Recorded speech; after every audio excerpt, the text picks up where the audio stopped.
Hello, dear friends. Good evening. This is Omkar Singh. You are most welcome to my YouTube channel, The OK English. If you visit first, please subscribe the channel. If you like video, please like, share, and comments. Dear guys, TGT, PGT, Integrate English MCQs का part 24 discuss करेंगे। बहुत ही प्यारा session है। Comments box में आप कोई भी response नहीं दे रहे हैं, कहाँ बिजी हैं। चलिए शुरू करते हैं आज का ये महत्वपूर्ण session. Which of the following works does not match with reference to John Milton's work? कौन सा वर्क इसमें ऐसा है जो कि जॉन मिल्टन के वर्क से पूरी तरह से मेल नहीं खा रहा? उसमें क्या डिफरेंस है ये देखना है आपके लिए। Of Education 1644, Areopagitica 1647, Lycidas 1637, Paradise Lost 1667। आपको ये देखना है कि कौन सा मैच नहीं कर रहा है मिल्टन के वर्क से। ऐसे तो सभी जो मिल्टन के वर्क हैं, लेकिन डिफरेंस कहाँ ये देखने को आपको आता है। तो देखिए, इसमें ध्यान दीजिए फ्रेंड्स, जो ऑप्शन हमारा बी है ये करेक्ट होगा। ये बाकी से मेल नहीं कर रहा है क्योंकि अरोपैजिट का एक क्या है 1664 में आया था, जबकि लिखा है प्रोज वर्क है तो इंग्लिश पोएट जॉन मिल्टन के द्वारा दर्शाया गया है। अरियोपैजिट का ग्रीक अरियोपेगस से लिया गया है और जो हमारा कहना चाहिए ऑफ एजुकेशन 64 है। ये सब चीज़ें अगर देखने की बात की जाए तो इसमें जो थोड़ा सा डिफरेंस है वो क्या है, आपका अरियोपैजिट का है। ठीक, ये इनसे मेल नहीं खा रहा है। ऑप्शन बी हमारा करेक्ट हो जाएगा। The literary term haiku has been taken from which country? Haiku किस कंट्री से संबंधित है? लिटरेरी टर्म है हैक्यू, इसमें क्या है 3 लाइन्स का आपका जो है एक ओपनिंग पोएम होती है, एक लॉन्गर पोएम होती है, टंकावी कहते हैं। तो ये कहाँ से संबंधित है? नेपाल से है, जापान से है, इंडिया से, लंदन से। तो फ्रेंड्स इसको बता दें, ऑप्शन बी करेक्ट हो जाएगा, ये जापान से संबंधित है। Choose the option which is closest in meaning to the word given in capitals. Impetuous, impetuous ये वर्ड दिया है, इसका कौन सी नीचे दिए गए ABCD ऑप्शन मैसेज से मेल खा रहा है, इसका सेंस क्लियर कर रहा है। ऑप्शन ए में दिया है careful to consider potential consequences and avoid risk, done quickly and without care, requiring attention or action, a force that makes something happen। तो चारों ऑप्शन में से इस वर्ड का कौन सा सही मीनिंग निकाल रहा है वो आपको देखना है। तो इसमें फ्रेंड्स ऑप्शन बी करेक्ट हो जाएगा, done quickly and without care. Option B हमारा इसका सही सेंस क्लियर कर रहा है। In which year did Wordsworth add preface to lyrical ballad? किस वर्ष में वर्ड्सवर्थ ने कब ऐड किए थे प्रीफेस टू लिरिकल बैलाड्स? 1797, 1800, 1805, 1880। तो इसका राइट ऑप्शन फ्रेंड्स बी हो जाएगा 1800। The preface to lyrical ballad जो कि ऐसे एक तरह का इसने विलियम वर्ड्सवर्थ के द्वारा कंपोज किया गया है, जो 1800 में आया था। और खाली लिरिकल बैलाड की बात करें तो ये कब आया था? ये 1798 में आया था। ठीक है, इसका ध्यान रखना, थोड़ा डिफरेंस, ये प्रीफेस है, ध्यान रखना है friends. A sentence has been given active passive voice. Out of the four alternatives suggested, select the one which best expresses the same sentence in passive active voice. अब आपको देखना है कि ये दिया गया सेंटेंस कैसा है। पहली बात, the CEO kept the staff members waiting in the boardroom। तो फ्रेंड्स ये एक्टिव सेंटेंस है। पैसिव मूड इसका देखना है कौन सा सही होता है। हम जानते हैं कि पैसिव में सब्जेक्ट ऑब्जेक्ट के स्थान बदल जाते हैं। पहला देख लेते हैं। देखिए केप्ट ये पास्ट फॉर्म है अर्थात पास्ट इंडेफिनिट टेंस में। तो पास्ट इंडेफिनिट टेंस में बाज और बर का प्रयोग करते हैं। जब पैसिव बनाते हैं बाज वर्ग के साथ वर्ग की थर्ड फॉर्म लगाते हैं, सब्जेक्ट ऑब्जेक्ट चेंज कर देते हैं। देखते हैं कौन सा सही है। पहला दिया है द स्टाफ मेंबर्स आर। अब आर तो नहीं आएगा, इसका मतलब ये नहीं है। The staff members were kept waiting in the board room by the CEO।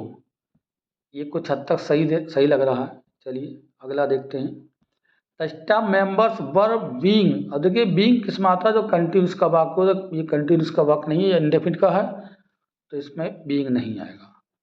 The staff members were waiting in the board room for the CEO। अब आप इसमें से देख सकते हैं कि इसमें वर्ब की थर्ड फॉर्म नहीं दी है। वर्ब की थर्ड फॉर्म जब नहीं होती है तो पैसिव नहीं माना जाता है। अगर देखा जाए तो इसका ऑप्शन सी 100% करेक्ट है। The staff members were kept waiting in the board room by the CEO। तो ऑप्शन बी इसका करेक्ट आंसर। थोड़ी थोड़ी मिस्टेक हो जाती है, ध्यान रखेंगे फ्रेंड्स, कहीं भी गलती ना हो। अब आप गलत आंसर दे करके नहीं है, जरा सी मिस्टेक दी जाती है थोड़ी बहुत। सॉक्रेटिक आयरनी मीन्स, क्या मतलब होता है इसका? Admiration in place of contempt, affection in place of disgust, ignorance in place of knowledge, या dishonesty in place of honesty. तो चारों ऑप्शन में से अगर ऑप्शन देखा जाए friends, ignorance in place of knowledge इसका करेक्ट ऑप्शन है। इसका सही मीनिंग निकलता है। Why was Galsworthy rejected from enlisting in the army? Galsworthy को आर्मी से क्यों रिजेक्ट किया गया ये देखा जाता है। Short sightedness, height, his controversial works, या डिजीज।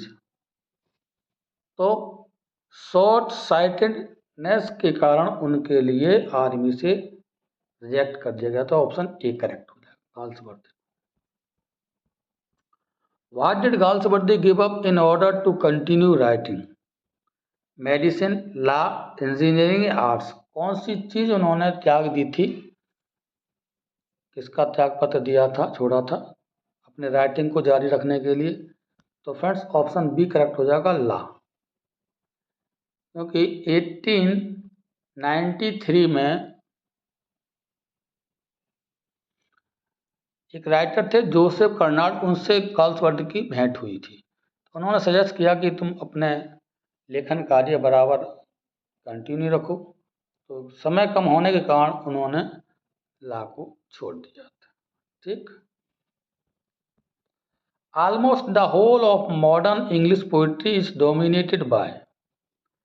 अगर पूरी मॉडर्न इंग्लिश पोइट्री की बात करें किससे संबंधित है? Iambic heptameter, iambic hexameter, iambic pentameter, iambic tetrameter. तो modern poetry friends iambic pentameter पर पूरी तरह से आधारित है। तो ऑप्शन सी करेक्ट हो जाएगा, iambic pentameter, C option. The following sentences have been transformed as per the directions given in their brackets. Choose the correct sentence from the choices given. देखिए सेंटेंस दिया है, You can ask questions, but you may not find the answers. इसका complex बनाना है। तो but का प्रयोग mostly friends ये compound में होता है, ध्यान रखिए। तो सीधी सी बात है, कॉम्प्लेक्स बनाना है। कॉम्प्लेक्स में कंपाउंड में दोनों क्या होती हैं फ्रेंड्स? कोऑर्डिनेटिंग कंजंक्शन से जुड़ा होता है, बट से जुड़ा है ये, और दोनों ही आपकी जो है डिपेंडेंट क्लॉज होती हैं। और इसमें एक डिपेंडेंट होती है, एक इंडिपेंडेंट होती है। तो कौन सा कॉम्प्लेक्स सही है देख लेते हैं। You can ask questions without the possibility of finding the answers. तो विदाउट शब्द है, ये तो एक तरह का सिंपल हो गया, ये आपका ऑप्शन सही नहीं है। You can ask questions yet you may not find the answers. Yet का प्रयोग कहाँ दिया जा सकता है, लेकिन ये मोस्टली कहाँ होता है फ्रेंड्स, ये भी आपका कंपाउंड जैसा ही है, तो ये भी हमारा ऑप्शन सही नहीं है। यू कैन आस्क क्वेश्चंस दो you may not find the answers, ये आपका ऑप्शन करेक्ट होगा कॉम्प्लेक्स मोड में, क्योंकि दो का प्रयोग किया गया है, रीजन देखा गया है, manner. You can ask questions without, ये विदाउट आ गया, ये भी नहीं हमारा, तो ऑप्शन हमारा फ्रेंड्स सी करेक्ट होगा, जो कि सही कॉम्प्लेक्स का भाव प्रकट करता है। यू कैन आस्क क्वेश्चंस दो you may not find the answers.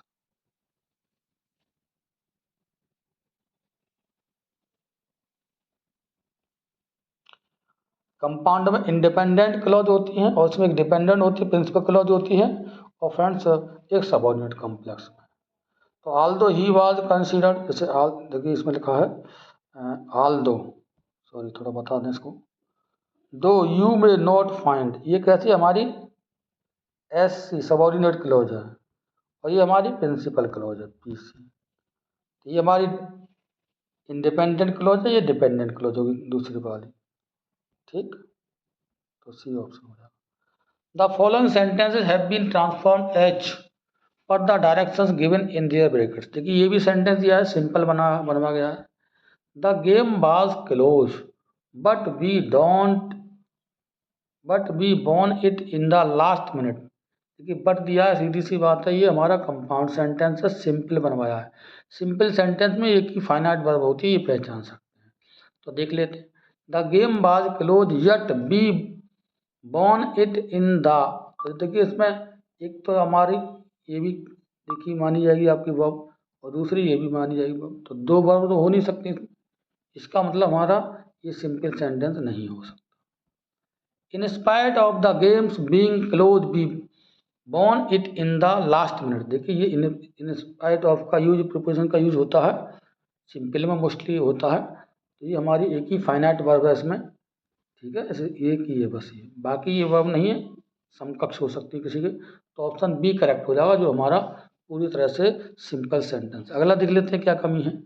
The game बाज क्लोज स्टिल बी बॉन, देखिए दो आ गई इसमें वर्ब, दो वर्ब हमें नहीं यूज करना है, सिंगल वर्ब फाइनाइट वर्ब होती है, तो ये भी हमारा नहीं हो सकता। ऑल्दो द गेम बाज क्लोज बी बॉन, अब देखिए इसमें भी दो हैं, ये कम्प्लेक्स मूड में देखा जाए तो यहाँ भी ये भी वर्ब है, ये भी वर्ब है, दो वर्ब यूज नहीं हो सकती, ये भी हमारा सिंपल नहीं हो सकता, तो ऑप्शन हमारा बी बचता है, ये करेक्ट है सिंपल से। In spite of the games being close we won it in the last minutes. Okay, grammar पर काफ़ी फोकस करना है फ्रेंड्स, इस तरह क्वेश्चन पूछे जाएंगे आपसे।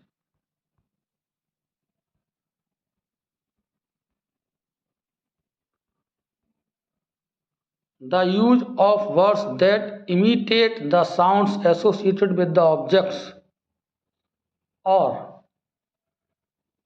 Actions they refer to. देखिए देखना है, ऑब्जेक्ट और एक्शंस,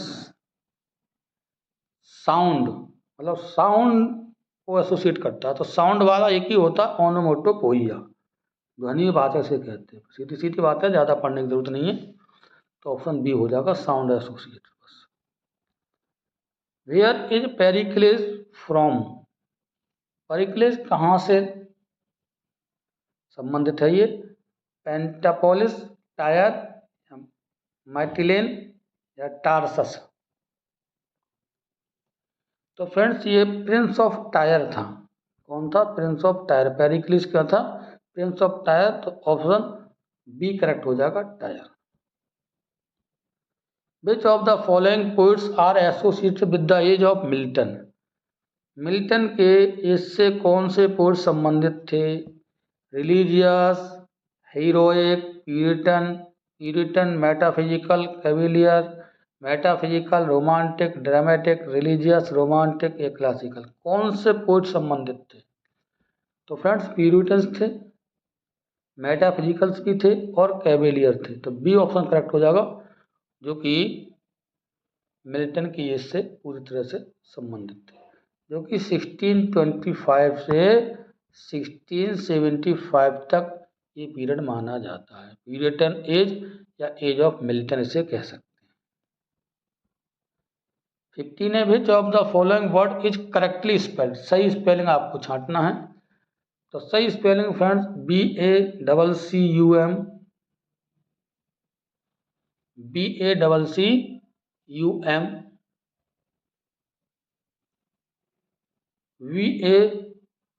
VACCWM, ये है, या BAACUM या BACUUM।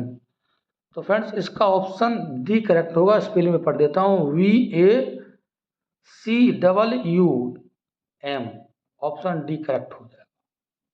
वैक्यूम सही स्पेलिंग है, ठीक है। इसमें सिंगल सी है और डबल यू आता है, ये थोड़ा सा समझने की जरूरत है। तो आज का सेशन फ्रेंड्स यही समाप्त होता है। Thanks for watching this video, take care.